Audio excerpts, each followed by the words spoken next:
ఖమ్మంకు వరద ముంపు పొంచి ఉందా? మరోసారి ప్రజల ప్రాణాలు ప్రమాదంలో పడబోతున్నాయా? నగరంలో మళ్లీ వరద వస్తే పరిస్థితి ఏంటి? వరద ప్రవాహంలో జనం మునగక తప్పదా? రక్షణ కోసం నిర్మిస్తున్న గోడ ఖమ్మం నగరాన్ని ముంచబోతోందా? ప్రజలారా బీ అలర్ట్. వర్షాకాలం వచ్చేసింది. వరద గండం తరుముకొస్తోంది.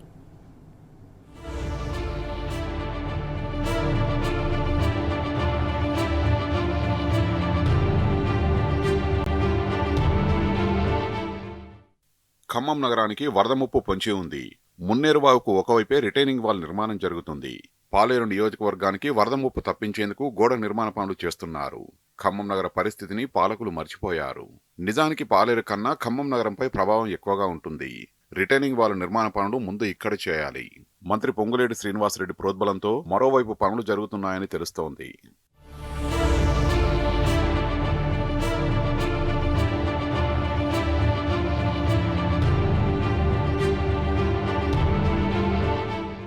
గతేడాది మున్నేరు సృష్టించిన జలప్రళయం నగర ప్రజల కళ్ల ముందు కదలాడుతోంది. ఆ పరిస్థితిని ఊహిస్తే భయాందోళన కలుగుతుందని అంటున్నారు. 2022లో కూడా ఖమ్మం నగరానికి వరద నీరు పోటెత్తింది. మరో వారం 10 రోజుల్లో వర్షాకాలం ప్రారంభమవనుంది. ఈసారి సాధారణం కన్నా ఎక్కువ వర్షాలు కురుస్తాయని వాతావరణ శాఖ ప్రకటన చేసింది. దీంతో శివారు ప్రాంత ప్రజల గుండె దడదడ అంటుంది. సాధారణ వర్షం కురిస్తే పరిస్థితి తీవ్రత చూశామని, భారీ వర్షాలతో ఖమ్మం నగరం డేంజర్ జోన్లోకి వెళ్లడం ఖాయమని ఆందోళన చెందుతున్నారు. ఇప్పుడు ఖమ్మం కరకట్ట అనేది 2 వైపులా నిర్మించాలని మేము కోరుతున్నాం. మేము కూడా ప్రజలం అందరం భూమి ఇవ్వడానికి సిద్ధంగా ఉన్నాం. 2 వైపులు సమాంతరంగా నిర్మించకుండా మా ఖమ్మం టౌన్ ముంచడానికి కొంతమంది అధికారులు సొంత తెలివితేటలు ఉపయోగించి ఒక పక్కే నిర్మిస్తున్నారు. దానికి మేము తెలియజేయమంది అనగా మాకు 2 వైపులా సమానంగా నిర్మించండి. నిర్మించిన తర్వాత మేము భూమి ఇవ్వనంటే మమ్మల్ని 2013 చట్టం ప్రకారం మాకు జీవో ప్రకారం డబ్బులు కానీ ఏది వస్తే అది మాకు చట్టంలో ఉన్న ప్రకారమే అడుగుతున్నాం. మేము భూమి ఇవ్వడానికి సిద్ధంగా ఉన్నాం. ఖమ్మం టౌన్ ప్రజల్ని ఇబ్బంది పెట్టకుండా మేము కూడా భూమి ఇవ్వడానికి సహకరిస్తాం. ఖమ్మం మధ్య నుంచి మున్నేరు నది ప్రవహిస్తుంది. తూర్పు ఒడ్డున ఖమ్మం నగరం ఉంది. పడమర వైపు పాలేరు నియోజకవర్గంలో డివిజన్లున్నాయి. ఏటా మున్నేరు ఉగ్రరూపంలో ప్రవహించడంతో ప్రజలు ప్రాణాలు అరచేతిలో పెట్టుకుని ఉంటున్నారు. జూలైలో 1-2 సార్లు, ఆగస్టులో 2 సార్లు వరద ఉధృత రూపం దాల్చుతుంది. తరచూ వరదలు రావడం, ప్రజల ప్రాణాలు ప్రమాదంలో పడడం, అప్పటికప్పుడు రెస్క్యూ ఆపరేషన్ చేపట్టే వసతులు ఖమ్మంలో లేవు. ఇది ప్రజల పాలిట శాపంగా మారింది. వరద ముంపును శాశ్వతంగా నివారించాలనే లక్ష్యంతో కేసీఆర్ ప్రభుత్వం మున్నేరుకు ఇరువైపులా రక్షణ గోడ నిర్మించాలని నిర్ణయం తీసుకుంది. జీవో ఇచ్చింది కానీ ఎన్నికలు రావడంతో పనులు ఆగిపోయాయి. తర్వాత అధికారం చేపట్టిన కాంగ్రెస్ సర్కార్ మున్నేరు రిటైనింగ్ వాల్ ప్రాజెక్టు కొనసాగించింది. అయితే 2 వైపులా గోడ కట్టడం లేదు. దాంతో రక్షణ గోడే జనం పాలిట ప్రమాదంగా మారింది. గతంలో 2004లో మున్నేరు వచ్చింది. ఆ మున్నేరు ప్రాంతంలో చాలా వరకు నష్టపోయాం మేము. అప్పుడు కూడా మాకు మా 48వ డివిజన్ కార్పొరేటర్ తోటరామారావు గారు అన్ని విధాలుగా ఆదుకొని భోజనం పెట్టి కూరగాయలు, నిత్యావసర వస్తువులు అన్నీ ఆదుకున్నారు. తర్వాత 2004లో బీభత్సంగా వచ్చింది. ఇంకా అతి దారుణంగా వస్తే ఆ రోజు కూడా 12 రోజులు మధ్యాహ్నం, పొద్దున, సాయంత్రం టిఫిను, భోజనం ప్రతి ఒక్కళ్ళకి అందజేశారు నిత్యావసర వస్తువులన్నీ. మరి ఈరోజు ఈ మున్నేరు ప్రాంతంలో ఇంత నష్టపోతున్నా కూడా ఆలోచించకుండా అటువైపు పక్క మొత్తం కరకట్ట కంప్లీట్ చేస్తున్నారు. అసలు నివాసం ఉంటున్న ఇటువైపు మాత్రం ఏమాత్రం పట్టించుకోవట్లేదు. ఇక్కడ ఉన్న వాళ్ళకి నష్టపరిహారం ఇచ్చేసి మరి ఆ భూములు ఏదో తీసుకొని మాకు ఇటువైపు కూడా కరకట్ట కట్టాలని కోరుకుంటున్నాం మేము. మున్నేరు ఉధృతి ఎక్కువ, వరద వేగంగా వస్తుంటుంది. ఆటంకం లేనప్పుడే ఖమ్మం 6-7 డివిజన్లలో కాలనీలు మునుగుతాయి. పడమర వైపు రిటైనింగ్ వాల్ నిర్మాణ పనులు వేగంగా జరుగుతున్నాయి. ఖమ్మం నగరం తూర్పు వైపున కనీసం గోడ నిర్మాణం చేపట్టలేదు. వరద మున్నేరు పడమర ఒడ్డుకు చేరకుండా మొత్తం తూర్పు వైపునకు మల్లుతుంది. అదే జరిగితే ఖమ్మం నగరంలో జల ప్రళయం తప్పదు.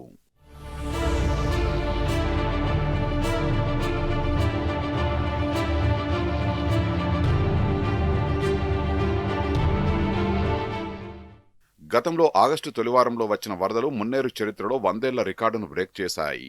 3 ప్రధాన బ్రిడ్జీలు కూలిపోతాయనే ఆందోళన కనిపించింది. వరద ఉధృతి, ఎత్తు ప్రమాదకర స్థాయిలో విజృంభించింది. ప్రకాష్ నగర్ బ్రిడ్జి ఒరిగిపోయింది. కరుణగిరి బ్రిడ్జి, నాయుడుపేట పాత బ్రిడ్జి పైభాగానికి వరద చేరింది. 37 అడుగుల ఎత్తులో 3 లక్షల క్యూసెక్ల వరద వచ్చినట్టు రికార్డులు చెబుతున్నాయి. మున్నేరుకు గరిష్టంగా 3.50 లక్షల క్యూసెక్ల వరద వచ్చినా తట్టుకునేలా బఫర్ జోన్ నిర్దేశించారు. గరిష్ట ఎత్తు 36 మీటర్లు ఉంటుందని గత రికార్డును పరిశీలించి నిర్ధారించారు. ఎంత ఎత్తులో రక్షణ గోడ ఉండాలి, ఎంత వెడల్పుతో రిటైనింగ్ వాల్ నిర్మించాలనేది మున్నేరు వరద రికార్డుల్ని పరిశీలించి ఫిక్స్ చేశారు. ఆచరణలో మాత్రం ఒకవైపే గోడ నిర్మించడంతో రెండో వైపు వరద ముంచేస్తుందన్న సంగతి మర్చిపోయారు. పాలేరు నియోజకవర్గానికి ఒకవైపు, ఖమ్మం నియోజకవర్గానికి ఒకవైపు ఉన్నటువంటి మున్నేరుకు 2 ప్రాంతాల కరకట్ట పూర్తి చేయకుండా పాలేరు ప్రాంతం ఆ ఏరియా జనజీవన స్రవంతి లేని వ్యవసాయ భూములు అవి పాడుపడ్డ భూముల్లాగా ఉన్నాయి. ఆ ప్రాంతంలో కరకట్ట కడతా ఉన్నారు. 10-15 రోజులు, రేపు జూన్ వస్తే మే అయిపోయిన తర్వాత జూను ఫస్ట్ వారంలో 9 రోజుల ముందే ఋతుపవనాలు వస్తున్నాయని ప్రభుత్వ అధికారులు చెప్తా ఉన్నారు.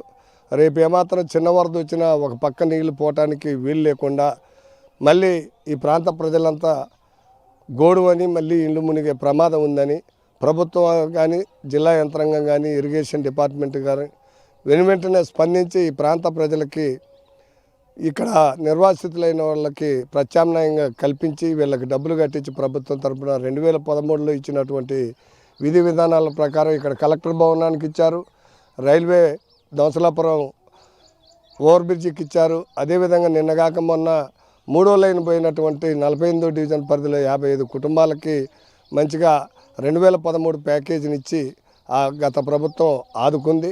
అదేవిధంగా ఈ ప్రాంత నిర్వాసితులందరికీ సరైన ప్రాతిపదికన 2013 జీవో ప్రకారం ప్రభుత్వం వారు స్పందించి ప్రభుత్వ రేటుకి 3 ఈ ప్రాంత ప్రజలకు కట్టించి కోల్పోయిన ఇళ్లకి ప్రత్యామ్నాయంగా నిధులు కేటాయించి ఈ ప్రాంత ప్రజలను ఆదుకోవాలని మీ ద్వారా ప్రభుత్వాన్ని హెచ్చరిస్తూ ఉన్నాం. ఖమ్మంలో మరోవైపు రిటైనింగ్ వాల్ నిర్మించాలంటే ప్రజల నుంచి ప్రైవేటు భూమిని సేకరించాల్సి ఉంటుంది. పట్టా భూములు, రిజిస్ట్రేషన్ భూములు ఉండడం వల్ల భూసేకరణలో ఆలస్యం జరిగిందని అధికారులు కవర్ చేస్తున్నారు. పరిహారం ఇవ్వకుండా భూములు ఇచ్చేది లేదని జనం తెగేసి చెప్పారు. పరిహారం కాదు, ప్రత్యామ్నాయ భూమి ఇస్తామని అధికారులు కబుర్లు చెబుతున్నారు. దాంతో కొందరు కోర్టును ఆశ్రయించారు. వివాదాన్ని పరిష్కరించి రిటైనింగ్ వాల్ నిర్మించాల్సిన అధికారులు దౌర్జన్యంగా తమ స్థలాలు లాక్కుంటున్నారని నిర్వాసితులు ఆందోళన చేస్తున్నారు. మున్నేరుకు ఒకవైపే భారీ ఎత్తున గోడ కడుతున్నారు. 2 వైపులా సమానంగా, సమాంతరంగా రిటైనింగ్ వాల్ నిర్మించాల్సిన చోట అందుకు భిన్నంగా వ్యవహరిస్తున్నారు. దీంతో ఖమ్మం నగరం పెను ప్రమాదంలో పడింది.